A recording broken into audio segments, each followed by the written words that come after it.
The Well of Loneliness by Radclyffe, read by JayRaams. Chapter 28. A pale glint of sunlight, devoid of all warmth, lay over the wide expanse of the river, touching the funnel of a passing tug that tore at the water like a clumsy harrow. But a field of water is not for the sowing, and the river closed back in the wake of the tug, deftly obliterating all traces of its noisy and foolish passing. The trees along the clumsy embankment bent and creaked in the sharp March wind. The wind was urging the sap in their branches to flow with a more determined purpose, but the skin of their bodies were blackened and soot-clogged, so that when touched it left soot on the fingers, and knowing this they were always disheartened, and therefore a little slow to respond to the urge of the wind. They were city trees, which are always somewhat disheartened. Away to the right against a toneless sky stood the tall factory chimneys, beloved of the young artist, especially those whose skill is not great, for few can go wrong over factory chimneys.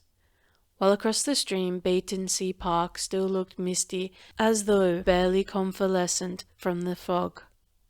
In her large, long, rather low-ceilinged study, whose casement windows looked over the river, sat Stephen with her feet stretched out to the fire and her hands thrust in her jacket pockets. Her eyelids drooped. She was all but asleep, although it was early afternoon. She had worked through the night, a deplorable habit, and one of which Puddle quite rightly disapproved, but when the spirit of work was on her, it was useless to argue with Stephen. Puddle looked up from her embroidery frame and pushed her spectacles on to her forehead, the better to see the drowsy Stephen. For Puddle's eyes had grown very long-sighted, so that the room looked blurred through her glasses. She thought, "Yes, she's changed a good deal in these last 2 years." Then she sighed, half in sadness and half in contentment. "All the same, she is making good," thought Puddle, remembering with a quick thrill of pride that the long-limbed creature who lounged by the fire had suddenly sprung into something like fame thanks to the fine first novel. Stephen yawned, and readjusting her spectacles, Puddle resumed her wool-work.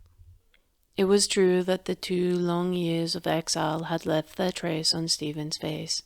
It had grown much thinner and more determined. Some might have said that the face had hardened, for the mouth was less ardent and much less gentle, and the lips now drooped at the corners. The strong, rather massive line of the jaw looked aggressive these days by reason of its thinness. Faint furrows had come between the thick brows, and faint shadows showed at times under the eyes. The eyes themselves were the eyes of a rider, always a little tired in expression. Her complexion was paler than it had been in the past. It had lost the look of the wind and the sunshine, the open-air look, and the fingers of her hand that slowly emerged from her jacket pocket were heavily stained with nicotine. She was now a voracious smoker. Her hair was quite short. In a mood of defiance she had suddenly walked off to the barber's one morning and had made him crop it close like a man's. And mightily did the fashion become her, for now the fine shape of her head was unmarred by the stiff clumpy plait in the nape of her neck. Released from the torment imposed upon it, the thick auburn hair could breathe and wave freely, and Stephen had grown fond and proud of her hair. 100 strokes must it have with its brush every night until it looked burnished. Sir Philip also had been proud of his hair in the days of his youthful manhood. Stephen's life in London had been one long endeavour, for work to her had become a narcotic. Puddle it was who had found the flat with the casement windows that looked on the river, and Puddle it was who now kept the accounts, paid the rent, settled the bills, and managed the servants. All these details Stephen calmly ignored, and the faithful Puddle allowed her to do so. Like an aging and anxious Vestal Virgin, she tended the holy fire of inspiration, feeding the flames with suitable food, good grilled meat, light puddings, and much fresh fruit, varied by light, painstaking surprises from Jacksons or Thornton and Masons, for Stephen's appetite was not what it had been in the vigorous days of Moulton. Now there were times when she could not eat, or if she must eat, she did so protesting, fidgeting to go back to her desk. At such times Puddle would steal into the study with a tin of Brad's Essence. She had been known to feed the recalcitrant author piecemeal, until Stephen must laugh and gobble up the jelly for the sake of getting on with her writing.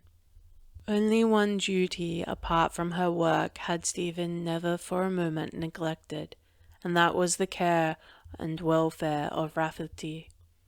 The cob had been sold, and her father's chestnut she had given away to Colonel Adrian, who had sworn not to let the horse out of his hands for the sake of his lifelong friend, Sir Philip. But Rafferty she had brought up to London. She herself had found and rented the stables with the comfortable rooms above for Jim, the groom she had taken from Moulton. Every morning she rode very early in the park, which seemed a futile and dreary business, but now only thus could the horse and his owner contrive to be together for a little. Sometimes she fancied that Rafferty sighed as she cantered him around and around the Row, and then she would stoop down and speak to him softly. "My Rafferty, I know, it's not Castle Moulton on the hills, or the big green Severn Valley, but I love you." And because he understood her, he would throw up his head and begin to prance sideways, pretending that he still felt very youthful, pretending that he was wild with delight at the prospects of cantering around the Row. But after a while these two sorry exiles would droop and move forward without much spirit. Each in a separate way would divine the ache in the other, the ache that was Moulton, so that Stephen would cease to urge the beast forward, and Rafferty would cease to pretend to Stephen. But then, twice a year, at her mother's request, Stephen must go back to visit her home. Then Rafferty went too, and his joy was immense when he felt the good spring turf beneath him, when he sighted the red brick stable of Moulton, when he rolled in the straw of his large, airy, loose box. The years would seem to slip from his shoulders. He grew sleeker, he would look like a 5-year-old, yet to Stephen these visits of theirs were anguish because of her love of Moulton. She would feel like a stranger within the gates, an unwanted stranger there only on sufferance. It would seem to her that the old house withdrew itself from her love very gravely and sadly, that its windows no longer beckoned, invited. Come home, come inside quickly, Stephen." And she would not dare to proffer her love, which would burn her heart to breaking. She must now pay many calls with her mother, must attend all the formal social functions. This for the sake of appearances, lest the neighbors should guess the breach between them. She must keep up the fiction that she found in the city the stimulus necessary to her work. She who was filled with a hungry longing for the green of the hills, for the air of wide spaces, for the mornings and the noontides and the evenings of Moulton. All these things she must do for the sake of her father. Aye, and for the sake of Moulton. On her first visit home, Anna had said very quietly one day, "There is something, Stephen, that I ought to tell you, perhaps, though it's painful to me to reopen the subject. There has been no scandal. That man held his tongue. You'll be glad to know this because of your father. And Stephen, the Crosbys have sold the Grange and gone to America, I believe." She had stopped abruptly, not looking at Stephen, who had nodded, unable to answer. So now there were quite different folk at the Grange, folk very much more to the taste of the county. Admiral Carson and his apple-cheeked wife, who, childless herself, adored mothers' meetings. Stephen must sometimes go to the Grange with Anna, who liked the Carlsons. Very grave and aloof Stephen had become, too reserved, too self-absorbed, thought her neighbours. They supposed that success had gone to her head, for no one was now allowed to drive the terrible shyness that made social intercourse such a miserable torment. Life had already taught Stephen one thing, and that was that never must human beings be allowed to suspect that a creature fears them. The fear of one is bare to many, for the primitive hunting instinct dies hard. It is better to face a hostile world than to turn one's back for a moment. But at least she was spared meeting Roger Atrim, and for this she was most profoundly thankful. Roger had gone with his regiment to Malta, so that they too did not see each other. Violet was married and lived in London, in the perfect duck of the house in Belgrave. From time to time she would blow in on Stephen, but not often, because she was very much married, with one baby already and another on the way. She was somewhat subdued and much less maternal than she had been when first she met Alec. If Anna was proud of her daughter's achievements, she said nothing beyond the very few words that must of necessity be spoken. "I'm so glad your book has succeeded, Stephen." "Thank you, Mother." Then, as always, these two fell silent. Those long and eloquent silences of theirs was now of almost daily occurrence, when they found themselves together, nor could they look each other in the eyes any more. Their eyes were forever shifting, and sometimes Anna's pale cheeks would flush very slightly when she was alone with Stephen, perhaps at her thoughts.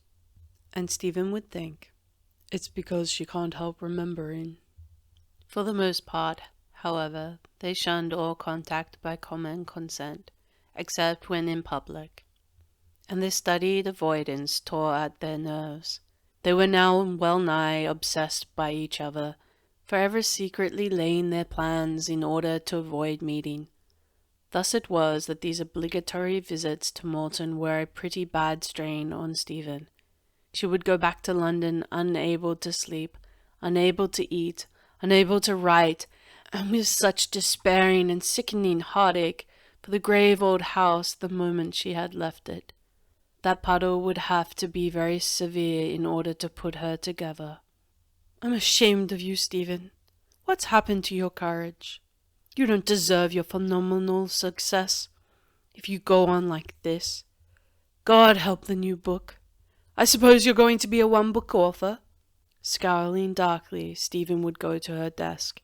She had no wish to be a one-book author. Yet as everything comes as grist to the mill of those who are destined from birth to be writers, poverty or rich, good or evil, gladness or sorrow, all grist to the mill. So the pain of Malton burning down to the spirit in Stephen had kindled a bright, hot flame, and all that she had written by its light, seeing exceedingly clearly, as though in a kind of self-preservation her mind had turned to quite simple people, humble people sprung from the soil, from the same kind of soil that had nurtured Malton. None of her own strange emotions had touched them, and yet they were part of her own emotions, a part of her longing for simplicity and peace, a part of her curious craving for the normal. And although at this time Stephen did not know it, their happiness sprung from her moments of joy, their sorrow from the sorrow she had known and still knew, their frustration from her own bitter emptiness, their fulfillment from her longing to be fulfilled. These people had drawn life and strength from their Creator. Like infants, they had suckled at her breast of inspiration, and drawn from them blood, waxing wonderfully strong, demanding, compelling thereby recognition.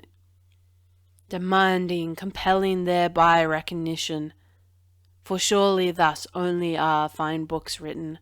They must somehow partake of the miracle of blood, the strange and terrible miracle of blood, the giver of life, the purifier, the great final expiration. But one thing there was that Puddle still feared, and this was the girl's desire for isolation. To her it appeared like a weakness in Stephen.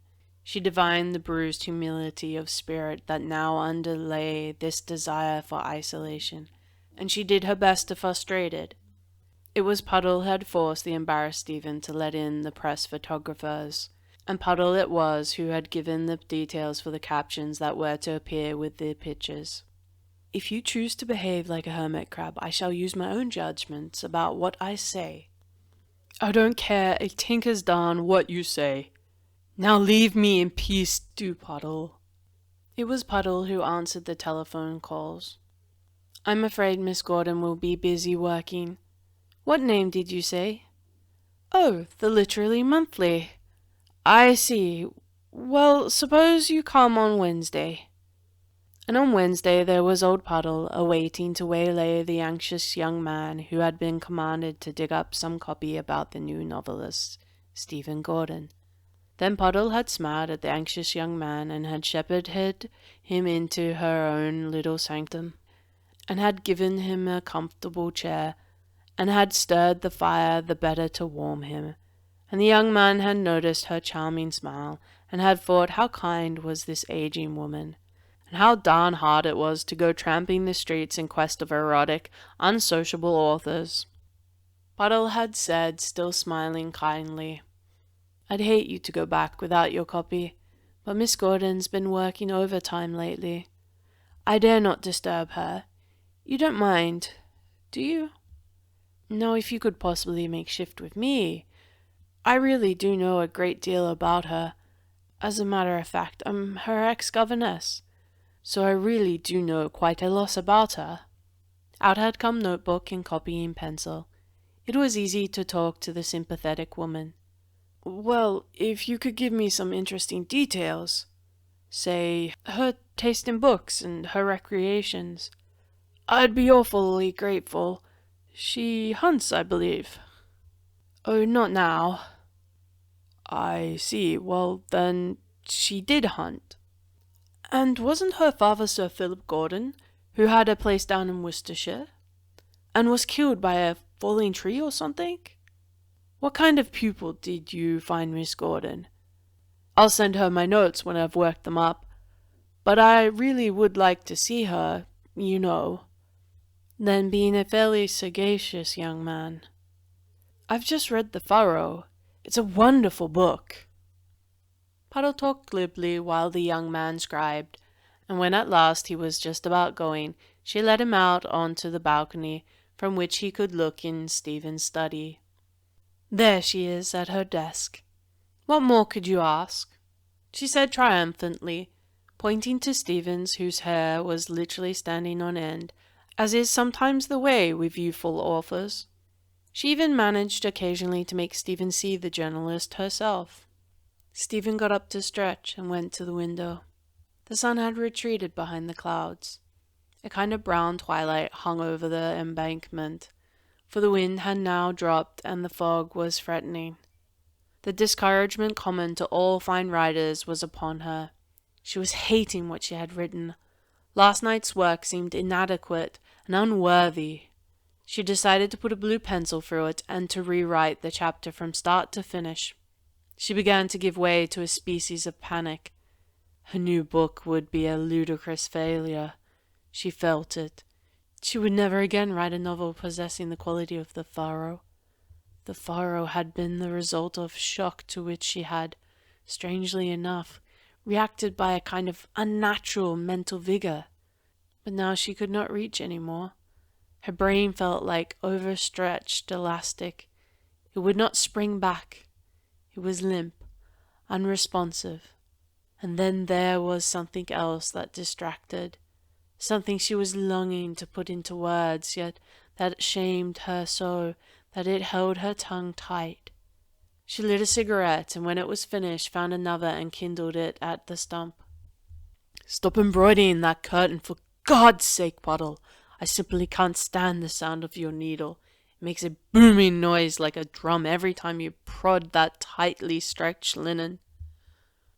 Puddle looked up. "You're smoking too much." "I dare say I am. I can't write any more." "Since when?" "Ever since I began this new book." "Don't be such a fool. But it's God's truth, I tell you. I feel flat. It's like a kind of spiritual dryness. This new book is going to be a failure. Sometimes I think I'd better destroy it. She began to pace up and down the room, dull-eyed yet tense as a tightly drawn bowstring. This comes of working all night, Puddle murmured. I must work when the spirit moves me, snapped Stephen. Puddle put aside her woolwork embroidery. She was not much moved by this sudden depression. She had grown quite accustomed to these library moods.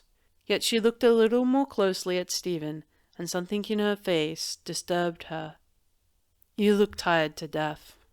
Why not lie down and rest? Rot! I want to work. You're not fit to work. You look all on edge somehow. What's the matter with you? And then, very gently, Stephen, come here and sit down by me, please. I must know what's the matter. Stephen obeyed as though once again they two were back in the old Morton schoolroom. Then she suddenly buried her face in her hands. I don't want to tell you. Why must I? Puddle. Because, said Puddle, I have a right to know. Your career is very dear to me, Stephen. Then suddenly Stephen could not resist the blessed relief of confiding in Puddle once more, of taking this great new trouble to the faithful and wise little grey-haired woman whose hand had been stretched out to save in the past. Perhaps yet again that hand might find the strength that was needful to save her. Not looking at Puddle, she began to talk quickly. There's something I've been wanting to tell you. Puddle, it's about my work. There's something wrong with it. I mean that my work could be much more vital. I feel it. I know it. I'm holding it back in some way. There's something I'm always missing. Even in the furrow, I feel something is missing. I know it's fine, but it wasn't complete because I'm not complete, and I never shall be. Can't you understand? I'm not complete. She paused, unable to find the words she wanted, then blundered on again blindly. There's a great chunk of my life that I've never known, and I want to know it. I ought to know it if I am to become a really fine writer. There's the greatest thing, perhaps, in the world, and I've missed it.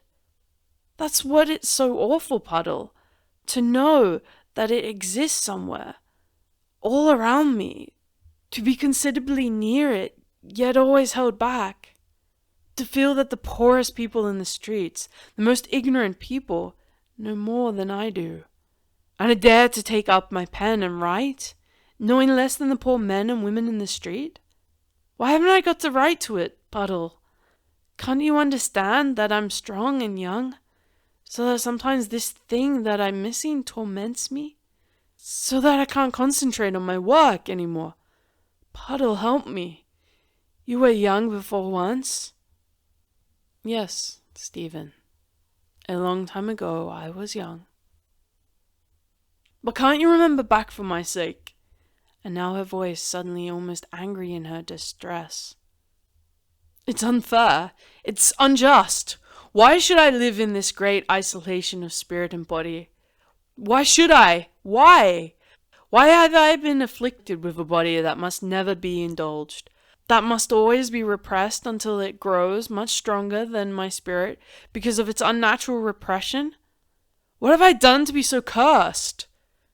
And now it's attacking my holy and holiest, my work. I shall never be a great writer because of my maimed and insufferable body. She fell silent, suddenly shy and ashamed, too much ashamed to go on speaking. And there sat Puddle, as pale as death, and as speechless, having no comfort to offer, no comfort, that is, that she dared to offer, while all her fine theories about making good for the sake of others, being noble, courageous, patient, honourable, physically pure, enduring because it was right to endure, the terrible birthright of the invert.